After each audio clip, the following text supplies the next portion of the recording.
Good morning and welcome to the original Loretta Brown Show, radio to open the heart, heal the soul, and I'm yawning. Awaken the sleepy consciousness. No, I'm just yawning. I'm just foreshadowing my guest on the show today, and we're going to be talking about a children's books and well as magic and um, all kinds of enchantment and wonderful things like that, which boy do I think we need today. And so before I bring her on, I just want to remind you that I am Loretta Brown. I'm the owner of Reiki Oasis, located right here in the greater Seattle area. And I can't believe I'm saying this. I'm going into my 25th year of business. Nate, can you believe that? I can't even believe that. Wow. Woo! Yeah. That's a quarter of a century. I know. You're not even that old, are you? No, don't go there. Don't go there. Don't go there. I have a joke with my son, and it's like, how could that be? You're just 29 years old, right? Never mind. Don't go there. Don't go there. Anyway, wow, what a crisp, cold morning. I got to the studio this morning, and I looked out the window, and there's this, I don't know, line of clouds out there that looks like a movie, a horror movie, or Godzilla's coming out of there or something. Well, it is October, and Halloween is amongst us in just a few weeks, and it really looks like a wall of just fog, and it's kind of haunting if you think about it. But it'll burn off. It's a little haunting, and maybe that's setting some of the tonality for the show. You got your Halloween costume figured out, Nate? Do you dress up? Not usually, but last time I'm a pretty tall guy, and I went as the Space Needle. I made this little hat out of cardboard and had like a pointy thing with paper on top, and designed it like the top of the Space Needle, and I just wore all gray underneath to kind of match the structure of the building. I love what you just said. Yeah, you are a little tall. I felt short. The Space Needle, that is a great idea. That's just a great, great idea. Yeah, Benny was asking me because I'm going to do a show on Halloween. He's like, what are you going to dress up for? And I go, I don't know. I hadn't thought about it. Loretta Brown sounds kind of scary. That could be. No. Anyway, so I hope you're having fun. I'm glad you tuned in. I do have a few announcements regarding Reiki Oasis. I do have this month, my Crystal Bowl Healing Concert will be Sunday evening, October 20th, 7:30 p.m. at Bala Yoga in Kirkland. It's the location in Kirkland to make sure that you buy tickets to the proper location. And the Crystal Bowl Healing Concerts are fantastic. I will be bringing sacred cacao, and that's just, it's not hot chocolate. Some people think that's just hot chocolate, but it is actually sacred cacao, and we do kind of a little heart connection ceremony, and then you can lay around in your yoga clothes on the floor in this beautiful Bala Yoga Kirkland location, and we do something very magical, marvelous, and healing. People love it, and I do hope you will come out Sunday, October 20th at 7:30 p.m. It's one of my favorite things that I do. I also have the Temple of the Divine Feminine. My monthly class for, I'm sorry, guys, women only, is the last Saturday of this month, October 26th, from 12:30 to 4:30. It sounds like a long time, but I have, believe me, this is a special healing space that we create. It's a small group of women. We do a lot of heart-to-heart talk. We cry together, we laugh together, we talk about things that need to be talked about that are on our hearts, and more than anything, we do growth, we do creative things, and we do healing circles. So if you want to be part of the Temple of the Divine Feminine, or you want to come to any of the other classes at Reiki Oasis, you can do that by signing up at schedule.reikioasis.com. You just go there, you can make appointments, you can find out what's happening, and you can connect with me, Loretta Brown, also by sending an email to reikioasis@gmail.com. So I hope to see you there. And always, if you have questions, let me know. And big thing coming up, every year, every once in a while, I should say, it's not quite yearly, I take a small select group of people on a sacred trip. We will be going to Egypt, magical, marvelous Egypt, February 19th to March 4th.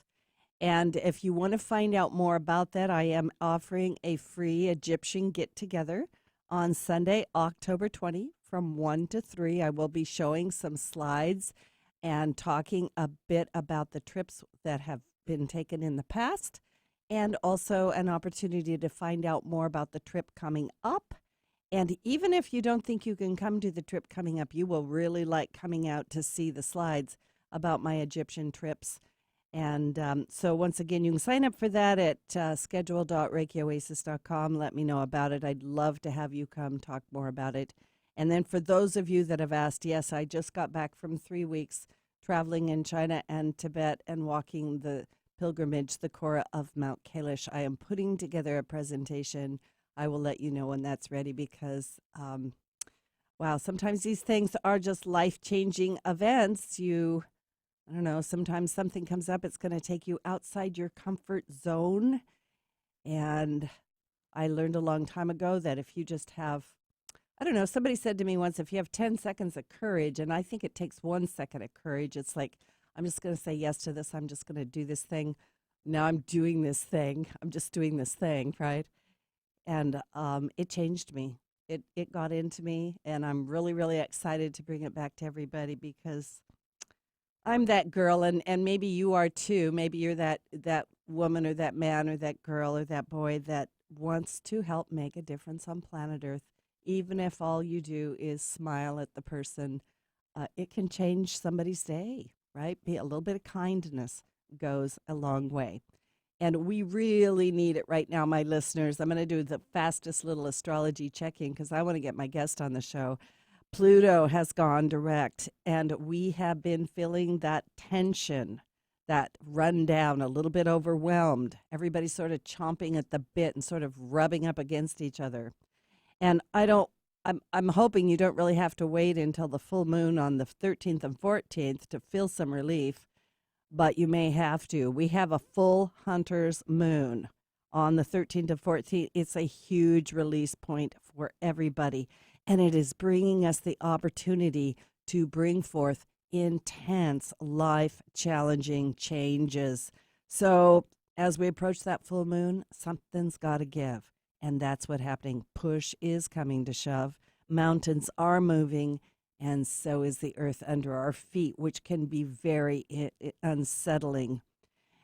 You're all aware that for months now, it's sort of like all existence has been groaning with impending change. A lot of people are like, are we done yet? Can we get through to the other side? And it does feel like that narrow opening in a hourglass. But, you know, we do sometimes have to go just through a little bit of tension, a little bit of discomfort, and then we do pop out that other side. But my best advice to you is actually coming from my trek, and that is keep your feet moving. Don't stop. Keep breathing. Keep looking up. Make sure you drink water. Get sleep. Hang out with friends, and reach for help if you need it. We're all going to be presented with lots of different things as these energies make themselves known to us. And this full moon is in the fiery sign of Aries, and Mars, the planet of war and strife, rules Aries. And I sometimes am, you know, when I say that, I'm like, don't get scared, don't get frightened. We did choose to be here on planet Earth during this time of change. We actually did. I do believe that. We just can't remember. So try to dig in a little bit and just, you know, take it easy, be nice to each other. Take a look at the news, and then try to do what you can, which is I call balance. Like if you're watching the news or you're watching the things that are going on, or you're on your media too much and you're starting to get wound up and upset, I really, really just give you the best advice, which is get away from it. Breathe, look at the beautiful leaves. Remember the good things. Give yourself some credit for being here. Even if you belly crawled to get here, you're here, and we are alive. And I don't think there's a better message than that. We're in full color, and let's try to enjoy that. Earlier this week, I posted on my Facebook page a copy of a little card. My dear Sarah Scarlett, you know, she sends me beautiful people to be on the radio, but she also when she sends me a copy of a book, she puts these beautiful little cards in there, just little, and you open them up. And I just so needed this one this week. So I'm going to say it on the radio show because it's kind of like my mantra all week. And it goes like this. There will come a time when you believe everything is finished, and that will be the beginning. And that's a quote from Louis L'Amour. And I got to tell you, go climbing up that mountain around 18,500 feet without oxygen, I was thinking, I think I'm finished. I think I'm finished. And you know what? Nate, I wasn't finished. I wasn't finished. I made it to the top, and then I gotta confess, because I don't eat junk food. I had a huge Snickers bar. Oh yeah, yep, that's what I ate. The top of the mountain, and I got the energy to make it back. So here we are.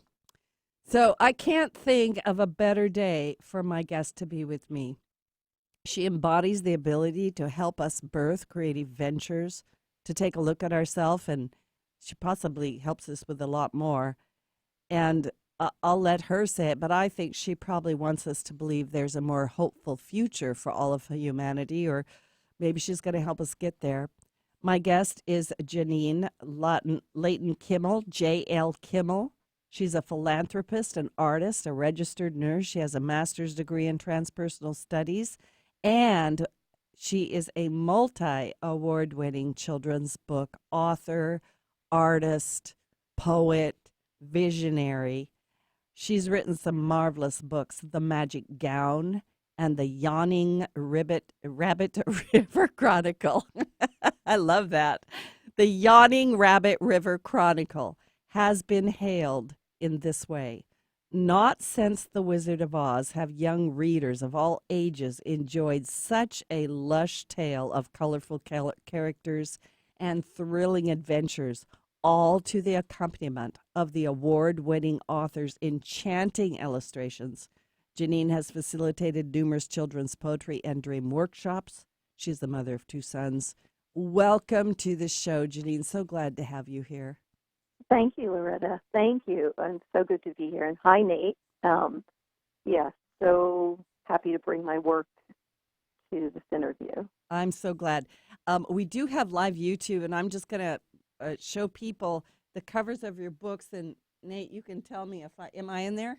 Yeah, okay. So this one is called The Magic Gown, and we are going to talk about both books today, as well as Janine's journey to around these books. And this is The Yawning Rabbit River Chronicle.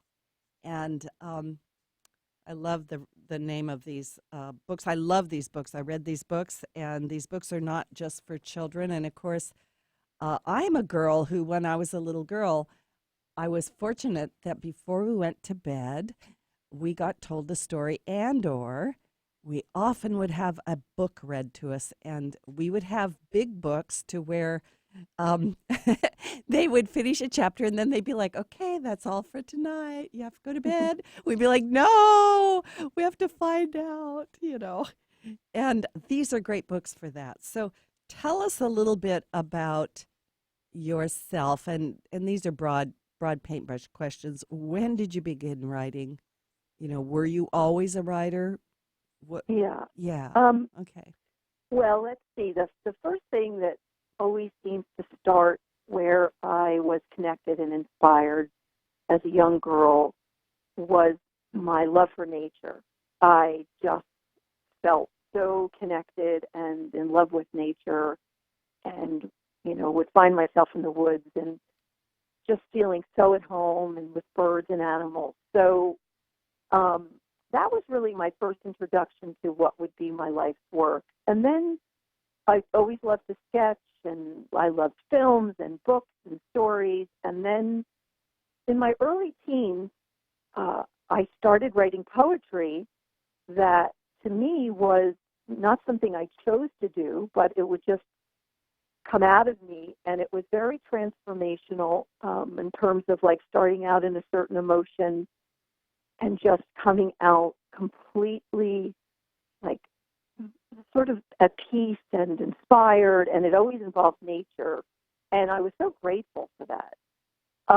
And then I realized, in my late teens, how important creativity was for me and my well-being, and how lucky I felt, so that I knew I wanted to bring creativity to young adults and children, but all ages really, because of how much it helps the process of transformation and not staying in a sort of scared or hopeless or,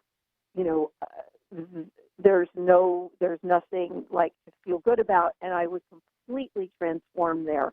So what ends up amazingly happening is that my stories that I painted and wrote, they actually did that for me, but that's what they do for the reader. Mm-hmm. So, yeah, and the way my stories came about were magical in themselves. They found me, and I followed the creativity, but I could have never told you that this is what I would have years later. And so they seemed to precede me, and then I would look back and say, oh, that's what that was about. And so they are transformational. And I loved listening to you prior to me coming on, because they really are about having courage to go out of your comfort zone, follow your adventure, and something amazing is going to happen. And it does, and it always comes out of where you don't expect it. And that's what I love sharing with kids in workshops, and I love sharing in these books and stories. And so, yeah, so Don't you that have was a? the, Don't you have a? I'm sorry to butt in. Don't you have yeah. a favorite saying or something about saying yes? I'm trying to remember if that's a Joseph Campbell quote or a. Yeah, a Joseph Campbell. So when I do children's workshops, I have this big poster I unravel, and at the very bottom, because I'm always encouraging them, which is like encouraging myself, which is like encouraging their parents or anyone, is Joseph Campbell, the mythologist, says that the big question is, will you say a hearty yes to your adventure? And I love the accent on hearty, and I love your adventure, because I really think that to be original and unique is the true way of being happy and feeling like you're following the flow. And so it's got to be your adventure, not someone else's idea. So I'm always encouraging that, because I'm encouraging it to myself. I love that so much. I can tell it's already weaving itself into the radio show, but I'm thinking about so many of the characters in your book. The book itself, I think, leads us in, like it sucks you in. I'll be honest with you. It's like you start reading and then you get sucked in, and it's because all the characters are saying yes. There's a lot of yeses in there, and it's thrilling. It really is, at least it was for me. It's thrilling to have them say yes and then see where that goes. It's Exactly. like, whoa, Yes. And, oh my goodness, yeah. they said yes. Now what? Right? They're going to go do that. And there's always this opening that occurs when you say yes. And in many cases, you don't even know, you're moving forward, but the yes is happening. And like my character Lily, she doesn't really know she's on a quest in the beginning, but she is. And then there's this moment where she really does purposefully say yes, and that's a big turning event, and I can relate to that. So I love when one of the important characters in that story is a beautiful blue swan, and she says to Lily, "The time has come so long forbidden, until now this magic hidden. Wonderful, wonderful," whispers her voice. "Oh, sweet child, let us rejoice. Another door has opened." And so in the story, these openings keep occurring, and Lily moves through them. And then, that's what I feel we're all doing. Yeah. And it's so that it's even more fun to sort of go with it and know you're going with it, and out of nowhere something will happen, and it'll just be confirmation. Yeah. I like that, by the way. When I take a look at how you have real substance in these books. I think it's one of the reasons they've won so many awards, but let me say it in my little way, which is when I'm reading something like The Magic Gown, your book, The Magic Gown, number one, there's a lot of characters in there, but I also noticed that she's being helped when she needs it. The Yeah. characters come.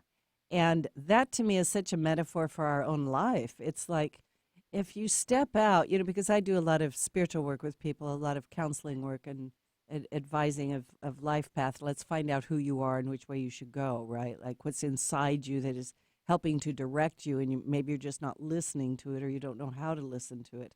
Um, but when we step into that, um, when we say that yes, the help will come, is what I've discovered.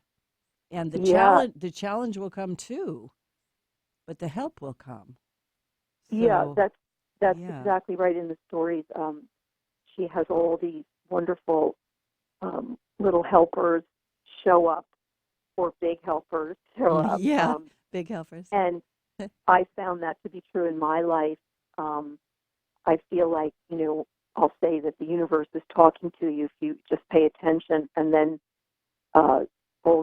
and in my life too, and in my dreams, I have a lot of helpers show up in my life. And so it's a good reminder to children especially to know that Yes. they do show up, that you are being guided and helped. And that's that's such a hopeful thing. And it's funny because when I wrote the story, I don't know that I was as conscious of that until after, and then I do see how these little characters and fairies and this beautiful dragon, they all do show up and they help her. Yeah. And of course, even in the times when she's being confronted with not so friendly characters, Yeah. she is helped. She is helped, and under duress, she's always helped. And and I find that to be true in Yeah. my life. Yeah. Yeah. I'm also thinking about magic. The name of the book is The Magic Gown, and I'm thinking it's funny you were saying you didn't even realize till after you wrote the book certain things, and I remember reading something about whoever it is that wrote The Wizard of Oz, and him saying, no, the book doesn't mean what you're saying it means. It's just I just wrote a story, right? And Yeah. but these things do come in, and in that book, in your book, Lily gets to where she's believing in magic, which I think is fantastic. Yes. I believe in magic, Janine. I'm just gonna say it. I believe in magic. What is the importance of magic? Why magic? Well, I really feel that Lily started as quite the magical child. Her connection to nature, she's in the right place at the right time, and the magic to me is really not fiction but real and true, because I've experienced it, and this story is a complete demonstration of the support that I was following something writing this that I could have never predicted or known, and so many things fit together like magically, and so for me it's real, and life has unfolded in that way, and that doesn't mean that you're not confronted with the challenge, but that's even more of the reason to keep moving forward. And the magical in my life, the magical characters, they became real for me in this story, and it's right now as I'm talking to you, I'm surrounded by some of the original artwork of the characters in the Magic Gown. Yeah. Including the blue elephant. But I know that there are things going on where we're very stressed and concerned, and that's real too. But ultimately, I feel like our ability to rise above that and feel the magic of life, and which of course is the love vibration. But Thank you. Yeah. it's completely infiltrated into my work, and there could not be any other way, because that's just how it unfolds. And so it's very real for me, and uplifting and inspiring, and I can feel when somebody in a moment of sort of feeling they can't see their way out, or they can't grasp that other perspective that turns a situation into like an enlightened educational moment. That's where the magic is for me. It's like that flip. And so, that's even obviously in our adult life. But I think there's no better place in a children's story to bring that to into a book or into a film. And so the world is magical for me. Yeah. And I am. The funny thing is too, I am a realist. So I'm aware of what's going on. I'm very aware, but I still have this quality that keeps me magical and hopeful. Yeah. And yeah. I think that combination is, I think that what you just said, the fact that you're very in touch with reality, and yet here you are writing these magical stories with animals talking and magic gowns and all kinds of different characters.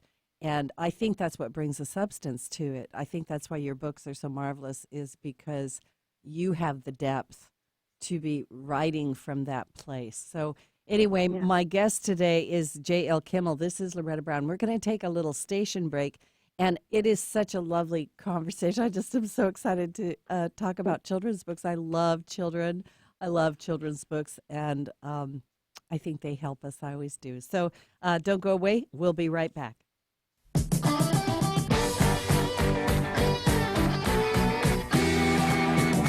Hi.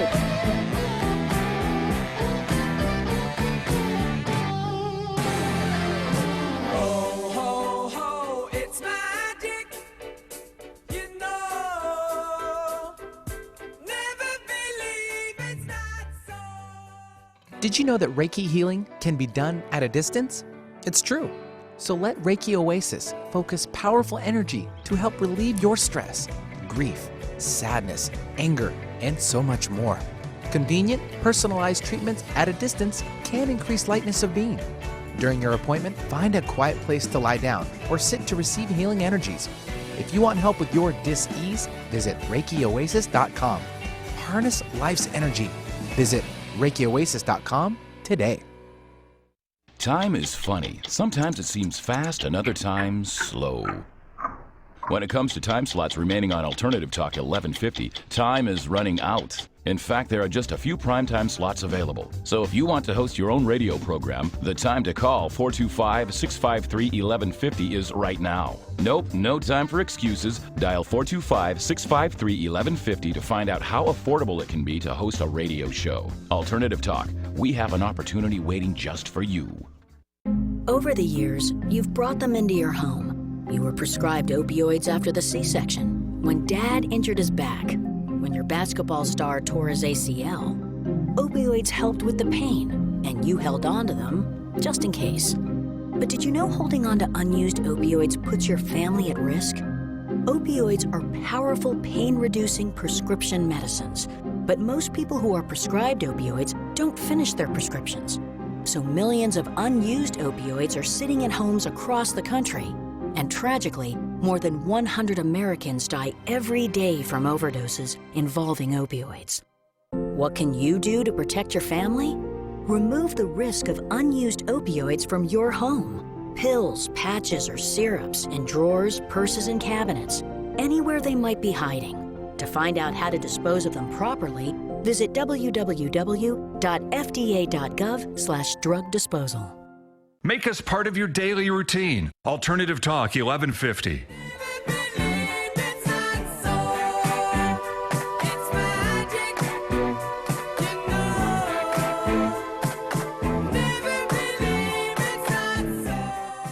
Thank you, Nate, for It's Magic. That was perfect. Anyway, welcome back to the original Loretta Brown Show with my special guest, J.L. Kimmel, and her books, The Magic Gown and the Yawning Rabbit River Chronicle.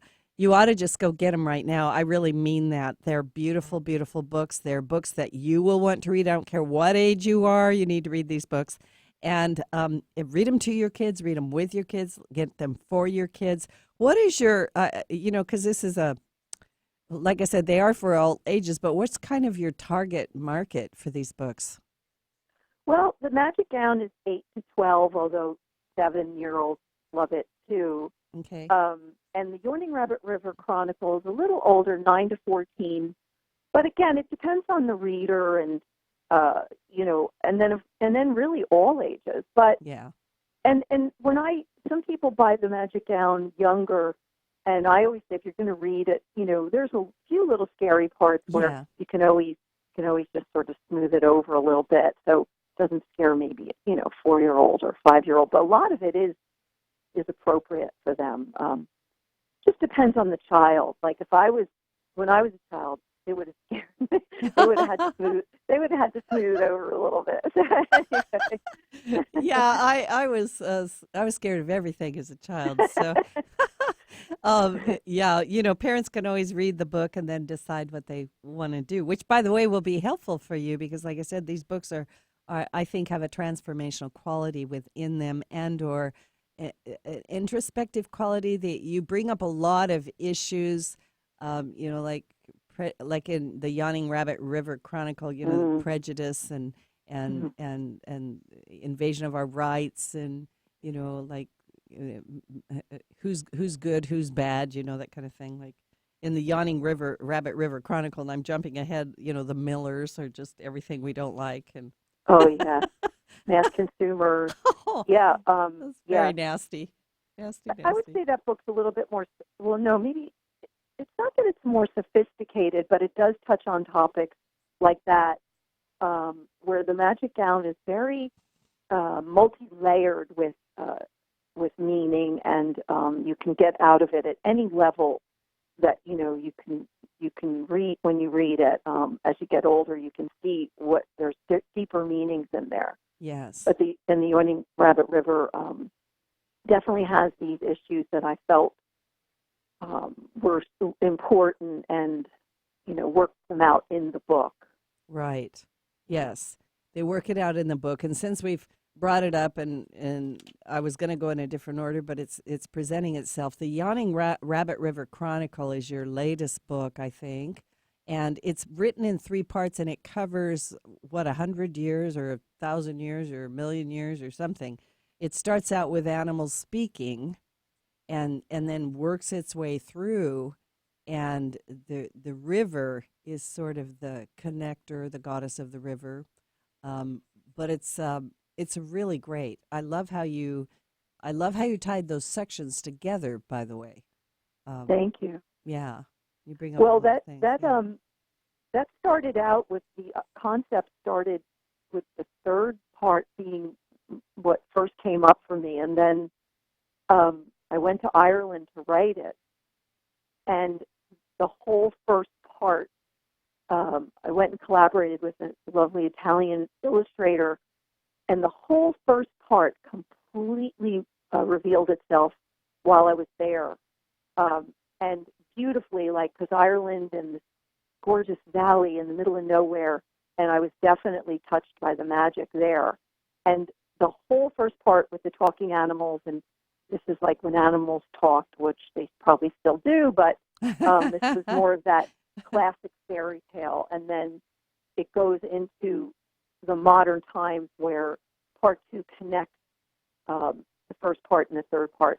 And it just really, again, happened. Like it just took on its own life.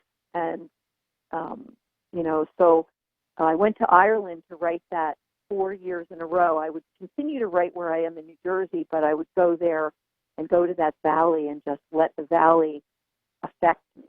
And that was pretty amazing and definitely influenced the book. There's quite a story around how you met the illustrator for this book, David Ceccarelli. And I'm once again going to show the camera the book. I have, this is a hardback book with beautiful illustrations. I love these ink illustrations. Um, they're obviously hand drawn. If I'm wrong, please correct me, but they sure look that way. And Yeah, very, all very, hand drawn. very detailed. Like, Yeah. I do a little sketching, and I'm like, wow, those are great. Those are just great. They're very, very, very good.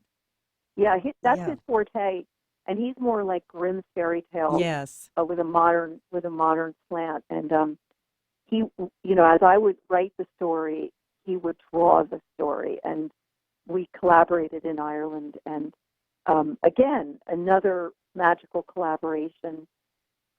And it's the Joseph Campbell thing, when you're willing to show up and be open and cooperate with the forces, with that it takes you. And it was amazing. And but it never would have happened unless I was willing to show up. So that's another thing that all my characters who develop, and that's their willingness to say yes or show up. Yes. And in the Yawning Rabbit River Chronicles, there's a little, like I said, there's 3 parts here, but in that third part where you have the umbrellas and the no umbrellas, Yeah. I'm just bringing that out because it's such a great way to deal with the prejudice. And I think there's also a little bit of well, like I said, you address some pretty heavy things in the book in a very maybe funny or ridiculous way, but a way that we can look at them and Exactly. really, really relate to it. So Thank you for noticing that. Yeah. The no umbrella people were being seen as less than by the umbrella people who used umbrellas, and it was kind of an absurd prejudice, but it was a prejudice, and it was a great example of that prejudice. And so also it is also the rapport for nature. Yeah. Yes. And yeah. so that was actually the inspiring first thing that happened for me and David and that's how the whole birth of the book started, was just with the umbrella people and the no umbrella people. And a cute story is this boy was reading the story, and he went to his mom and he goes, Mom, I'm a no umbrella person too. And the mom looked at me. I met her in New York City at some event, and she said, I'm really trying to get him to use an umbrella, but now it's never going to happen. And so I just started laughing. So I was like, perfect. It does happen. Yeah, I get it. Well, and the other thing is, I'd be remiss if I didn't mention, Penny Boy. Oh. Yeah, and yeah, and Sean the Rabbit Thief, and but they really touched my heart, right? Oh, especially Penny Boy. I'm like, oh, okay. I know. Oh, he doesn't have a love mouth, right?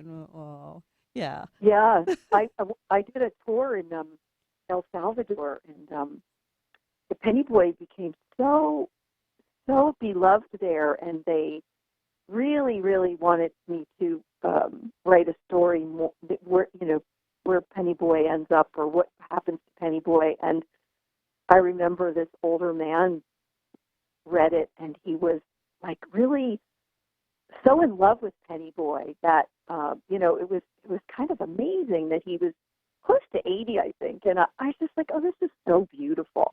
Just, Yeah. How you can be touched by such a simplistic, beautiful character like him, and at any age. And there's a Penny Boy in all of us. Yes. Yeah. That's kind of where I was going. I think that your characters are so beloved because we can relate to them. And with Penny Boy, and I don't want to give away the book too much. I want people to get the book, but Sure. I'm kind of teasers in there, like, yeah, do get this. The idea that we don't have a voice, or that we are different, right? Or that we're going to be kicked to the side, or someone's not going to see our value, right? There's so much in that. And, even, and of course, then Sean the Rabbit Thief, right? Well, okay, he's a thief and he hasn't been good, and now he comes through as the hero and pulling on something on the inside of him, or something on the inside of him gets activated. And I know I'm jumping from character to character, but just pulling out some of the transformative things, or the things that are reflective back to us about us, that are really in the Absolutely. books. Yeah. Yeah, I fell in love with all the characters you're talking about. Sean the Rabbit Thief, just, he steals your heart. He really does, and that's funny that he is a thief, but that's what he steals. He steals your heart because he's so himself, and he so is willing to go on this hero's journey for the right reason. And so thank you for bringing them up. Just brings me back into my story, and I'm smiling. Well, they become real. It's really real. It's like the good books that we read, and now they're real. You've got Jack Turner. You got Nub and Neil. You have the rat Robert Snow, I think is his name, and all of them are just beautiful characters with all kinds of things going on. But there is something I wanted to ask you about. You have poetry in your books, and there was a place in the Yawning Rabbit River Chronicle, which I don't think I wrote down, but it's just coming to mind, where you had someone come, and maybe it was Jack Turner blowing his whistle, and then they're playing a song, and I think he played a song with the river, or members of the river, and they did the something about the river blues or something. And I'm a musician. I have to ask you, do you have that recorded as a song somewhere? Have you ever turned this into a... Here's the good news. Okay. That's on a YouTube. Oh. So you can go to YouTube, and it's the River Goddess Blues. That's it. And you can hear... So I wrote the words, and then... I asked my son, who's this beautiful musician singer, on the YouTube, he's singing it. And he got all the musicians in his studio to play. So that's on YouTube. You can go listen to that. Oh, that's awesome. That's great. Yeah. So I in both my books, I love maps, I love poetry, I love song, and I realized how much I was influenced or affected by J.R.R. Tolkien, who also did that. And it's just a more complete story to me. Great adventure stories will have maps and songs and poems, and so that's something my stories have. So that was so much fun to write new words for these stories. Yeah. And I like how you have that all in the book. So as you're opening all those creative channels. Now I want to go back to your other book, and I may jump back and forth a little bit, but there's a couple of points I want to make sure we bring out, and we just don't have enough time today. I can already tell. Can you tell us a little bit about what brought about the writing of the magic gown? Sure. Yeah, because this is yeah. Go ahead. Sure. Well, it was a multiple thing. And I went on a vision quest while I was studying with an anthropologist up in the high desert mountains. And she used to train people for, conflict resolution and self-work. And in one of those vision quests, I did 4 of them with her, I found a dress in the riverbed. Now, just tuck that away. And that was... I have to pause. You found a dress in the riverbed on a vision quest. In the high desert mountains in the middle of nowhere. And I found this dress. And she was quite the amazing person, Angela Sarian, and she did this beautiful ritual around it, and then it was mine to take home, and then I made an art piece out of it. That's on my website. So 5 years later, as I'm working with... I just got to ask, when was that? What year was that? Believe it or not, it was 1993. Oh, my goodness. Yeah. So this is a extension of years of following almost like the adventure without knowing that the adventure all fit together in this beautiful story. So because 5 years later, I was working with children and using my creativity and what I felt was good, to access. And I decided to, if children were to draw or paint a doorway, they could tell you what was on the other side, and they would immediately access their imagination. So because I believe in the incredible power of storytelling, and just for every development and healing and wholeness and wellness, and so I decided, well, I should do it.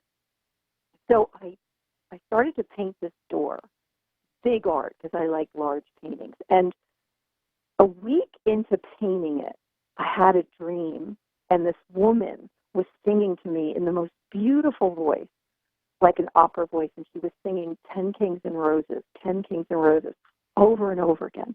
And I woke up and I said, that has to do with the painting. I just knew. So I said, all right, I'm painting 10 doorways. Now, this is kind of crazy, but I said, so a year and a half later, I have these 10 big paintings, these 3 characters, and I'm surrounded in my studio that was very large by these giant colorful paintings, and I realized, you're telling a story here. And so I begin to write the story around the paintings on the wall. So this is truly like an unfolding of, something kind of, not planned at all. So all based on this one painting and the song I was sung to. And what I realized was I was telling an adventure story, and the amazing thing was all these doorways and this adventure was taking this girl character into the land of 10 Kings and Roses, and that was from the song. And so, I just went with it. And the Magic Gown is a result of that creative adventure. That's why it's kind of visionary, or it has a visionary quality, because it really was something that wasn't really in my quote sight, but I was creating it, and then I realized, what this was. And there's so much detail to this story that I could even tell you that's fabulous, like what happened to me along the way of creating this story, and how Lily was an aspect of myself, but then, she went and became her own wonderful character, and so that's the short version of this, of how it unfolded. I love everything about what you just said. And by the way, excuse me, those people with the studio cam, this book is so beautiful. I'm going to show you, and I'm just going to kind of flip through. Like, you open it up, and your beautiful full color pictures are in here. I also want to point out, I love this because I just used to love this in books. The very first thing you open up is a map, and it comes out of the front of the book, and there's everything that you could ever want to know about, like how is this land put together. You have the dark green ocean of fortune, the silver sea of silence, right? I love this place. The Next Place is the name of it. Where are you going? The next place. This is the next place, right? The great desert of uncertainty. I think I'm stuck there.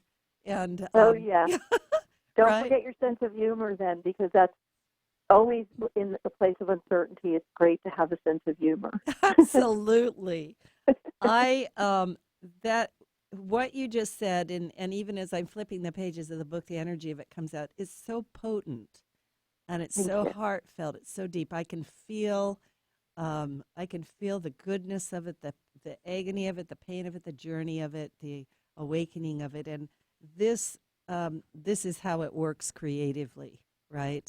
This is how it works creatively, and as you say, I really believe it came out of your own life, what was happening in your life, and the only reason I asked when this happened for you is because during that time I was teaching music to children in Saudi Arabia, and that's a whole book, and was going through my own somewhat tumultuous awakening time. So there was something going on there, Janine. There was something going on. Oh, well, I was leaving. It was a very hard, that's the amazing thing. It was a incredibly challenging time of leaving a marriage, and but I did it well, and all is good, but it was very majorly challenging and difficult, but you would never have known it, what came out of me. And so there's something there that, I can't explain it, but it was a transformation, and it was unfolding, and this is just for me what was waiting to be created. That's how I feel. Yeah, and it was coming out of your heart and your soul. Yes. Yeah. Yes. There's another Dante. I wrote it on my walls years ago. It's still there, and it says, "Beauty awakens the soul to act." Oh. And I really feel that when touched by beauty, which I feel and see, and your soul acts, and you really are taken, and in a good way. And so that's the creative process to me, and that is what I try to share with people, of how magnificent and helpful creativity and that process is. So talk to us, because I love this idea of drawing these doorways, and you do these workshops with children, and maybe you do them with adults. I don't know, actually. You've done these workshops all over the place. Where can people find out more information about this? So obviously you're still doing the workshops? Yeah, I do them. I travel, and I do them local. So, you can jlkimmel.com is my website, and you can see, mostly what I love doing is the art of storytelling. And I literally created a magic door, literally out of a refrigerator box, and I did it for a children's theater group, and then they wrote their own stories, what was through the door. And so, but I travel, and I have kids, either paint a door, draw a door, walk through the door, and they will come up with their own versions of what's through there. And it's amazing. And it's always, maturing and developing and hopeful. And so, that's, I'll go wherever, I'm kind of, quote, called. Right. And that's what I've been doing since the creation of these things. What kinds of things, and maybe I should just ask this question, because we're talking about creativity and magic, and like I say, the symbology of the doors and opening the doors and what's on the other side of the door is not lost to me at all at so many levels. How are these workshops helping the children? Have you been doing this long enough? Do you have any feedback from people as to life-changing, changing their realities or their perceptions, or helping them step into their own creativity? Well, yes. I mean, a lot of the kids have read the books and completely affected by, the story of it all, and then being able to work with me. It opens up maybe the world that came naturally to me, and yet, maybe isn't there for them yet, and then here it is, and they revel in it. This is a funny story. I was doing one in Richmond, Virginia, and there was a mom of a boy there, and she just looked like something was going on with her that I was thinking, oh, she must not really get this or like this or something. And after, she said, I realized that I have left this part of my world, and you inspired it again. So it's so funny that I was teaching children, but there she was, and she got it. So that's what I'm looking to do for children, but, I love it when it happens for adults too, because a lot of times the kids are already kind of still immersed in their imagination, and yet the adults maybe aren't there anymore. And so awakening that part of them is amazing. But, with the stress of life, and I just find that if I can bring,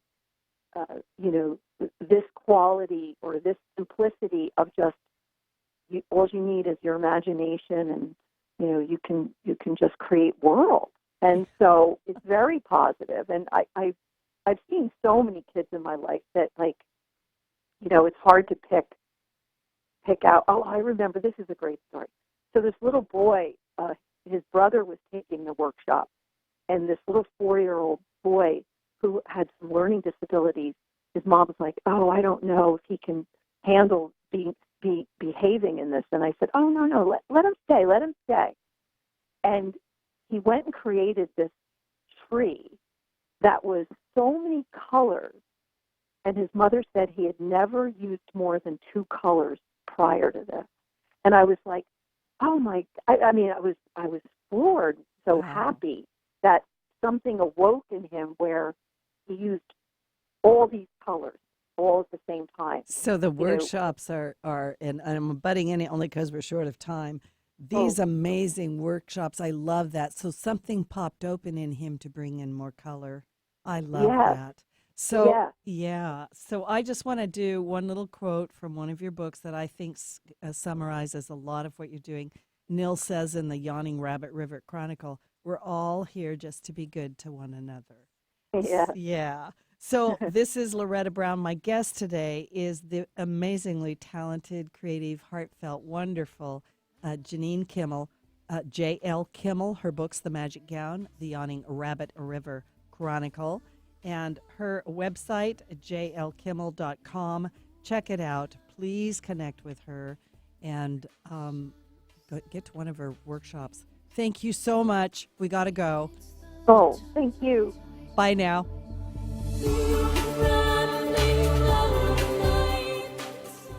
The views expressed on this program are those of the host, guests, and callers, and not necessarily those of KKNW, its management, or other advertisers. Contests are the responsibility of the host of this program and not KKNW. This is Alternative Talk 1150 AM, KKNW Seattle, and KNUC 98.9 HD3 Seattle. Giuliani Associates arrested, civilian death toll. I'm Michael.